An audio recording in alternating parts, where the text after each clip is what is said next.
జగన్మోహన్ రెడ్డి గారు కూడా సరిపోతారు, కానీ ఇంకా టైం ఉంది. నెక్స్ట్ ఈ ఇయర్ కాకపోయినా ఈ ఎలక్షన్ కాకపోయినా నెక్స్ట్ ఎలక్షన్లో కూడా వచ్చే ఛాయిస్ ఉంది. ఆంధ్రాలో ఉన్న ఆప్షన్ ఏంది అయితే లోకేష్ లేదా పవన్ కళ్యాణ్ లేదా జగన్మోహన్ రెడ్డి గారు, ఆ ముగ్గురే కదా సీఎం కావాల్సింది ఇప్పుడు.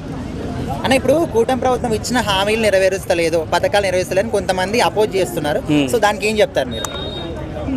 ఇస్తారు, హామీలు అన్నాక ఇస్తారు. ఏ ఎలక్షన్ పార్టీ అయినా ఏ పొలిటీషియన్ లీడర్ అయినా హామీలు అన్నాక ఇస్తారు. 100% ఫుల్ఫిల్ ఏ గవర్నమెంట్ చేయలేదు. మీరు చంద్రబాబు గారు చేయలేరు అని ఎట్లా అనగలుగుతాం? చంద్రబాబు గారు అన్నారు చేయలేకపోతున్నామని. అవును చెప్తారు, అప్పుడు చెప్పాము, హామీలు ఇచ్చారు కానీ ఉన్న బడ్జెట్ సరిపోవట్లేదు, లేకపోతే పరిస్థితులు సరిపోవట్లేవు, నెక్స్ట్ కొంచెం కొంచెం ఇస్తాం అంటున్నారు. కేంద్రం నుంచి అంత సపోర్ట్ ఉంది, అన్ని సంవత్సరాల ఎక్స్పీరియన్స్ ఉంది సీఎంగా, మరి ఎలా ఇచ్చారు అన్ని హామీలు? బడ్జెట్ అప్పులు ఉన్నాయని తెలిసినప్పుడు.